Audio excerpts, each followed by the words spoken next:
trop content d'être à Eureka Park, à CES Las Vegas, avec mon invité un peu habituel maintenant des conférences que j'adore, le fait qu'on peut faire ça. Claire Chapez, directeur de French Tech. Merci beaucoup. Merci, Ethan. Directrice peut-être en français parce que je dis directeur en anglais parce qu'on ne dit pas exactement la même chose, mais je veux être correct sur le titre. Donc, directrice de la French Tech. Merci d'avoir pris le temps pour discuter de la présence de 140 startups françaises ici à Eureka Park, ou le lieu d'innovation à CES. Vos pensées sur ce sujet? Donc on est en effet ici à Las Vegas sur le stand de la French Tech que vous pouvez voir derrière. C'est un stand qui réunit 140 startups, c'est la plus grande délégation internationale. Donc on est très fiers de pouvoir être ici. Comme chacun le sait, il y a eu beaucoup d'incertitudes sur la tenue de ce CES. On a gardé une concertation permanente avec les startups pour comprendre quels étaient leur état d'esprit. Et elles ont voulu venir. Il y a eu très peu de désistements parce que pour une startup, le CES, c'est critique. C'est des rencontres business, c'est des rencontres potentielles d'investisseurs. Et puis, c'est l'émulation. On voit énormément d'innovations, on rencontre plein de startups. Et ça, c'est unique. Et c'est vrai que ça ne se remplace pas en digital. Non, et le truc, c'est que pour les US, c'est assez important le fait qu'ils ont obligé la vaccination pour entrer. Oui. C'est pas quelque chose qu'on fait aux US, donc ça c'était quand même un step, quelque chose. Ils nous ont donné des tests pour être sûr qu'on peut être négatif avant d'entrer. Tout le monde porte le masque, il y a toutes les normes de sécurité. Oui, et donc je sens bien, en fait, je préfère être ici que d'aller faire des courses parce que j'étais là depuis 2 semaines et je me sens bien ici. Et donc, je suis trop content parce qu'on peut parler de tous les gens qui sont venus et le fait qu'ils font les affaires parce que c'est un peu plus calme, c'est normal.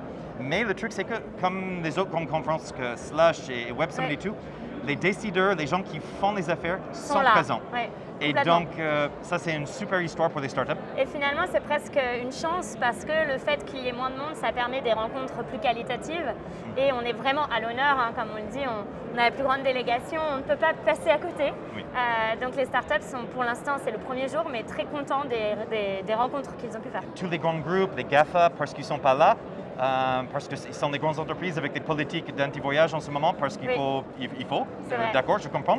Ça veut dire qu'il y a, tout le monde parle des startups.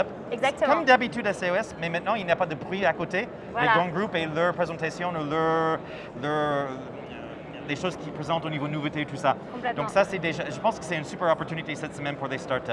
Mais parler de sujets forts en ce moment, je pense que c'est ce qui tient au cœur de l'équipe, c'est le Green 20. On avait le French Tech 120, le Next 40, les programmes pour aider les scale-up à développer d'ampleur. Maintenant, on a le Green 20, le Green 20. Exactement. Alors aujourd'hui, sur les 140 startups, on a énormément de secteurs représentés. On a bien sûr les secteurs plus traditionnels, marketplace, fintech, etc. On a aussi énormément de startups sur la blockchain. Mais en effet, celle qu'on veut mettre à l'honneur pour ce CES, c'est toutes les startups de la green tech, donc les startups qui s'attaquent à la transition écologique, qui est quand même un sujet important et sur lequel on pense qu'on a toutes nos chances de devenir vraiment un leader mondial. Aujourd'hui, il n'y a pas de leader de la green tech, c'est ni les US ni la Chine. Et la France a tout ce qu'il faut, les technologies, l'innovation, les valeurs. Donc il y a un vrai sujet autour de la green tech. En mai 2021, donc il y a quelques mois, on a lancé le Green 20, qui est notre dernier programme d'accompagnement des startups, qui accompagne 20 startups de la green tech, donc qui s'attaquent à ces innovations concernant le changement climatique, avec un fort potentiel de croissance commerciale. C'est des startups qui ont été sélectionnées et qui sont montrées ici aujourd'hui au CES. On avait ce matin un petit déjeuner avec l'ambassadeur et la presse, qui a mis en avant 3 startups, dont certaines de la Green 20. La startup InnovaFeed, qui fait de la production d'insectes pour remplacer les protéines animales. La startup BFC, qui fait des piles vertes avec une technologie très particulière et très innovante.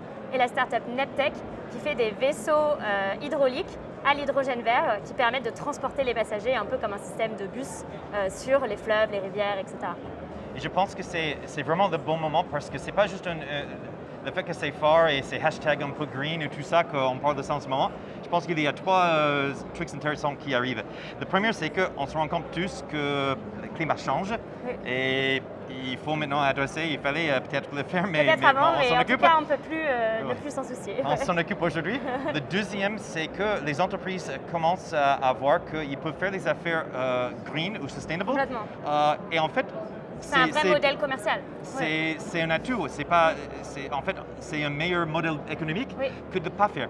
Oui. Et donc, je pense que ce switch aussi, ça va laisser les grandes entreprises qui, jusqu'à maintenant, ils ont peut-être dit que bon, on ne peut pas le faire parce que c'est trop cher ou blablabla. oui. Maintenant, en fait, c'est peut-être la meilleure décision. Complètement. Et la troisième chose, c'est que la génération qu'on voit là, qui est peut-être, ils ont 20 ans, 23 ans, 25 ans, où on les donne un peu ce qu'on a fait et c'est leur avenir.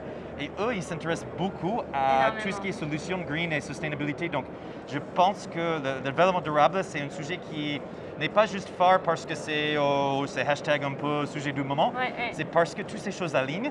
Et pour l'instant, et donc c'est super de voir toutes ces solutions ici, les bonnes choses. Donc, Je pense que je suis complètement d'accord et c'est vrai que quand on pense à la nouvelle génération, elle a envie d'innover, elle a envie d'entreprendre, mais pas juste pour faire de l'argent. Il y a besoin, il y a des vraies valeurs, il y a l'envie de faire un vrai changement sur le monde, d'avoir un impact. Et c'est ça, la Green Tech, c'est de pouvoir mettre au service son talent, ses compétences, son travail sur des sujets extrêmement importants pour le futur. On le voit aussi dans la guerre des talents. Comme chacun le sait, il devient extrêmement difficile de recruter. On a des startups qui ont levé plus que jamais auparavant, qui vont à une vitesse exceptionnelle. Mais pour faire ça, il faut recruter à une vitesse exceptionnelle.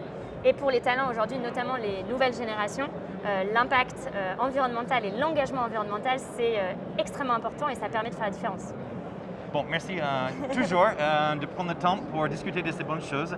Je suis toujours ravi qu'on se voit ici, aux grands événements, de parler de toutes ces choses. Donc, merci bien pour le temps et merci de votre présence. Merci. Et bonne semaine à CES. Merci, Merci et bien. bonne chance à toutes les startups.